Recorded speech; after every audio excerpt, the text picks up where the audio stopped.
네, 개장 이후 국내 이슈 이모저모를 좀 체크해 볼 수 있는 한치호위원의 경제 포커스 순서입니다. 자, 오늘은 위원님이 좀 멀리 특별한 장소에 좀 계셔서 좀 전화 연결해 보도록 하겠습니다. 자, 화상으로 연결해 볼 텐데요. 네, 위원님 안녕하세요. 네, 안녕하세요. 한치호입니다. 네, 위원님 네. 일주일 만에 뵙습니다. 네, 너무 반갑습니다. 뵙는데요. 혹시 네. 어디에 계시나요? 지금 제 뒤에 배경은 제주도의 어느 카페인데요. 네. 실제로 저는 인천에 와 있습니다. 아. 인천에 네. 많은 분들 강의 요청이 있어서 네. 강의 시간이 10시라서 지금 강의 준비하고 있고요. 네.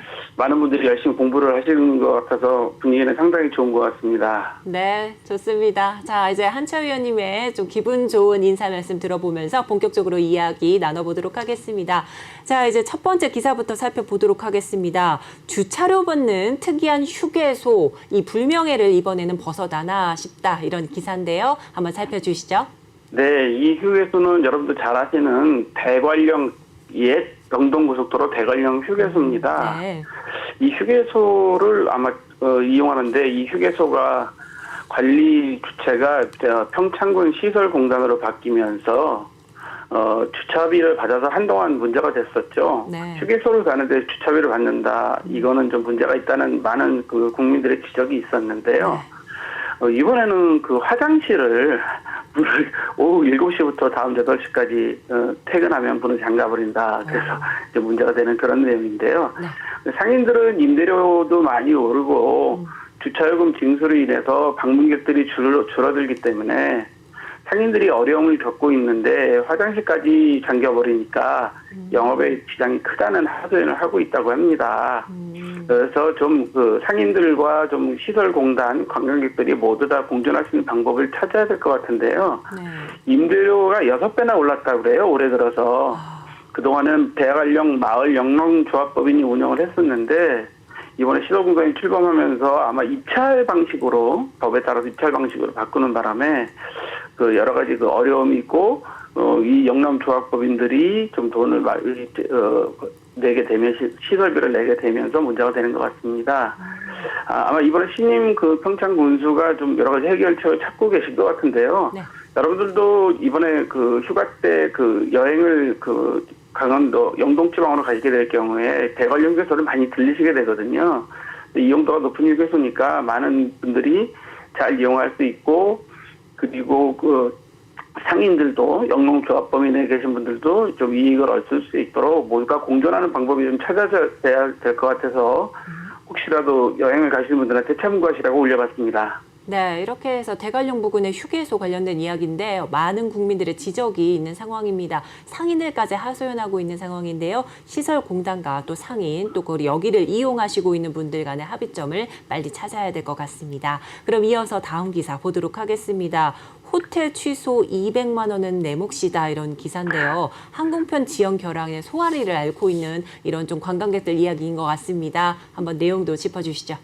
네, 여러분도 잘 아시다시피 코로나 이후에 모든 항공편, 특히 여행 시장이 거의 고사하다시피 했습니다. 그렇죠. 지금 항공 시장이 서서히 열리기 시작하고 있지만 오늘도 보면 7만 한 9천 명 정도, 6만 6천 9천 명 정도의 확진자가 나왔다고 뉴스가 나오고 있는데요. 항공편이 다시 열리면서 이제 문제되는 게 뭐냐면 항공편이 지연되거나 결항되고 또 연결되지 않는 그런 문제가 생기기 시작한 거죠. 네. 그러다 보니까 여행객들은 이 항공편 시간에 맞춰서 호텔이나 숙소들을 전부 다 예약해 놓으셨잖아요. 네. 그러다 보니까 항공편 지연 결항에 대해서는 항공사에서 적절하게 다른 항공편을 대체한다든가 할 수 있는 방법들이 있습니다. 다만 지금 여행이 자유로울 때처럼 항공편이 많이 움직이는 게 아니기 때문에 지연하고 연결되는데 일주일까지 걸린다 경우도 있었다고 그래요. 네.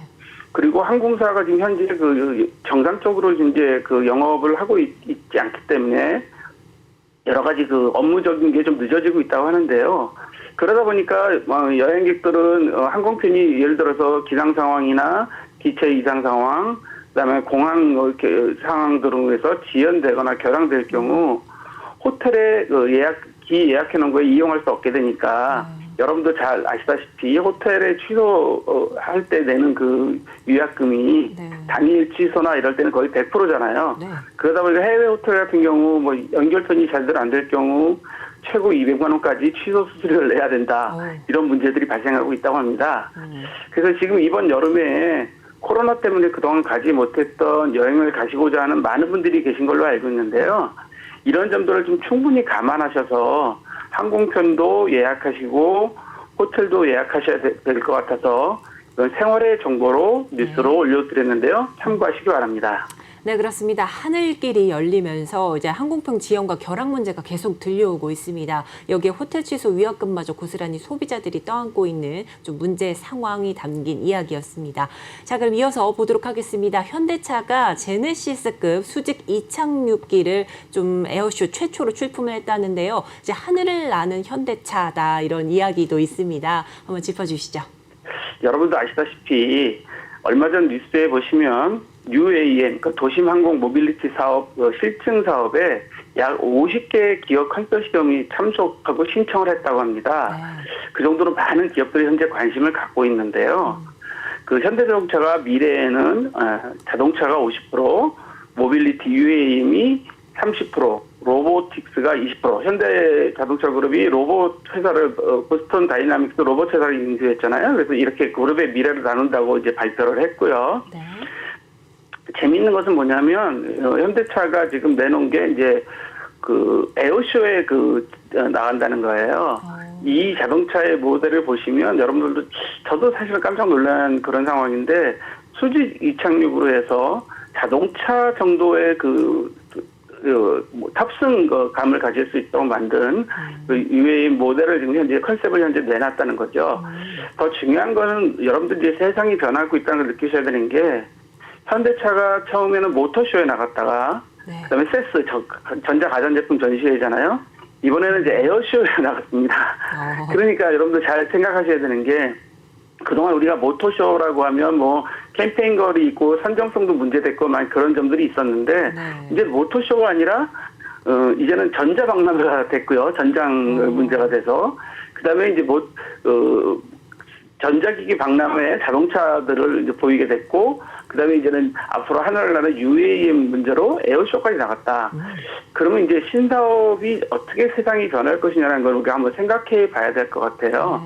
그래서 꼭 현대그룹뿐만 아니라 이걸 현대를 홍보해드리기 위해 말씀드린 게 아니라 꼭 현대뿐만 아니라 모든 회사들이 모든 기업들이 앞으로 미래의 먹거리를 어떻게 마련할 것이냐에 대해서 상당히 많은 고민을 하고 있습니다.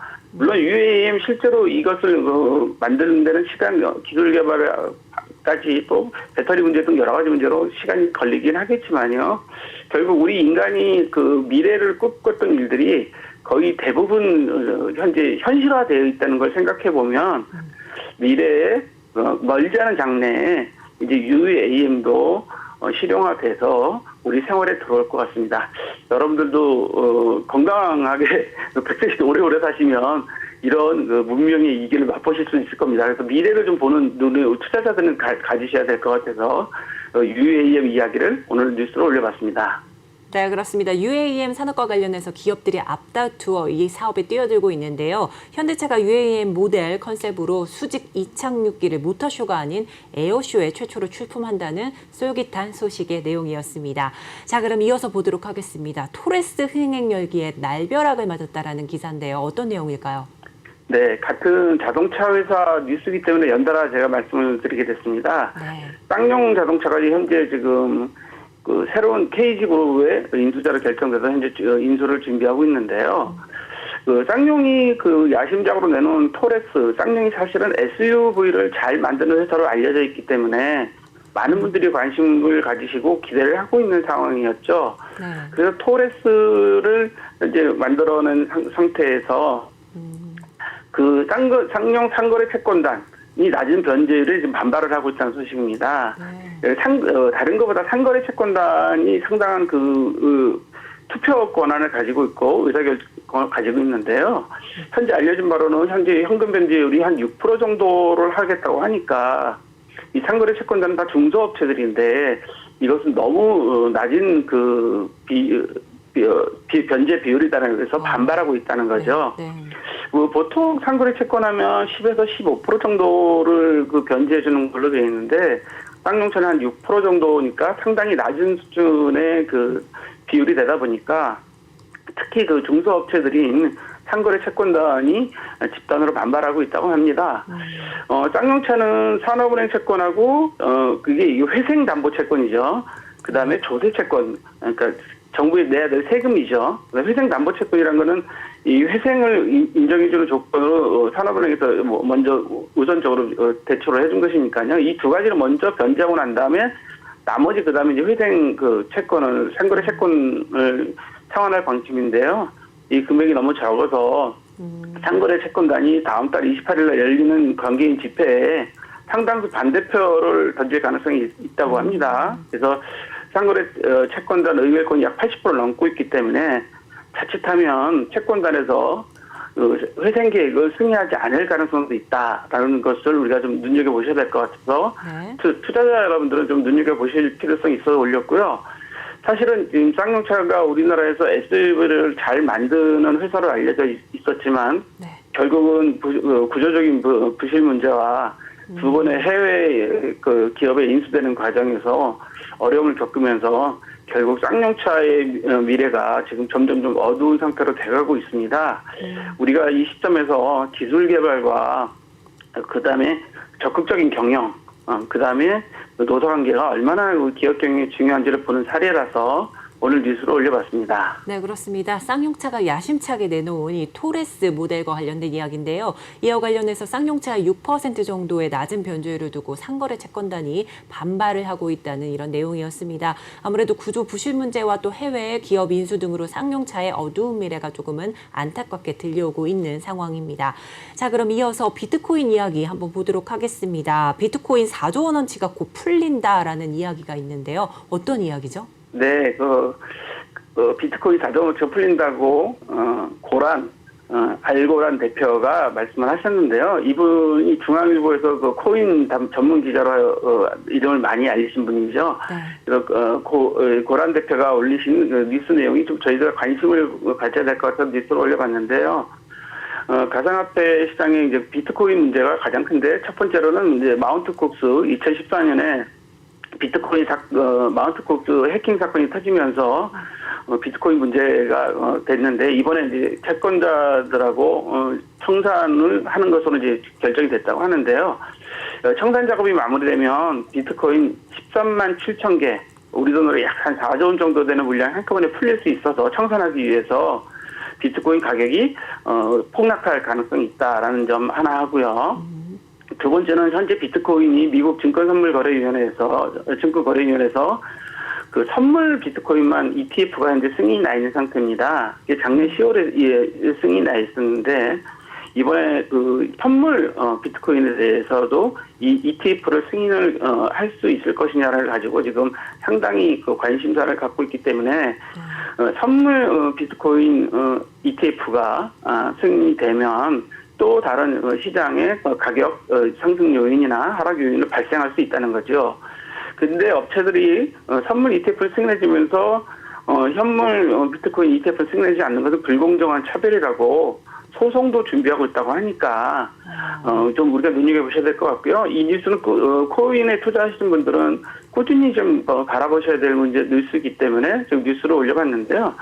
세 번째는 현재 코빗 리서치 센터에서 크립토 윈터 언제까지냐라고 했는데 이 코빗 리서치 센터의 보고서에 따르면 암호화폐가 겨울 구간을 벗어나는 시기는 2022년 4분기라고 판단된다고 하니까 금년 말이나 돼야 되는 얘기죠. 그때까지는 우리 코인 투자자분들이 적극적으로 잘 투자를 하시고 잘 투자에 대해서 대처를 하셔야 되기 때문에 뉴스로 올려봤습니다. 네, 저도 코인이 올라가는 바라면서 오늘도 빨간 넥타이 메고 왔습니다. 네, 그렇습니다. 네, 이렇게 해서 비트코인 투자자분들이 좀 눈여겨보실 만한 이런 이슈들도 한번 챙겨주셨고요. 그럼 마지막으로 한번 더 보도록 하겠습니다. 자, 1인당 5억 원을 토해내라는 재건축 부담금이 폭탄으로 손본다, 이런 이야기가 있는데 어떤 내용일까요? 여러분들께서 재건축이나 부동산에 대해서 가장 관심들이 많으시죠. 그 중에서 현재 정비사업 3대 규제 가운데 3대 규제가 뭐냐면 재건축 초과이익 환수제, 그 다음에 분양가 상한제, 그다음에 안전진단 이 세 가지가 3대 규제를 뽑혀왔는데요.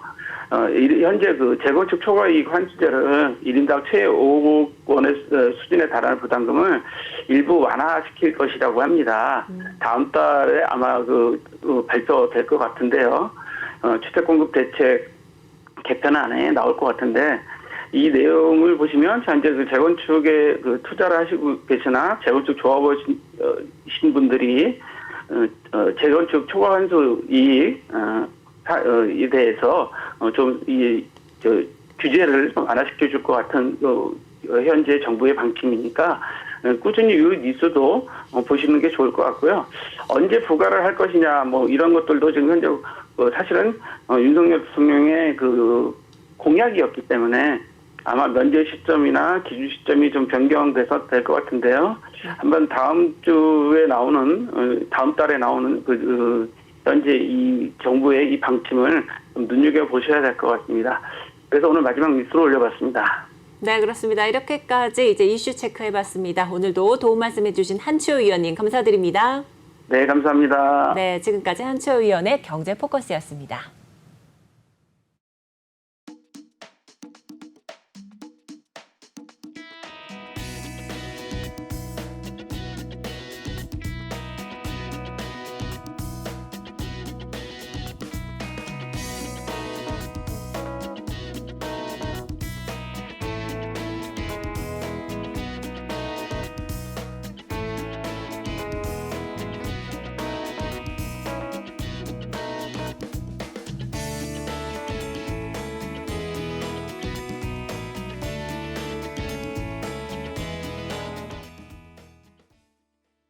네, 현재 시각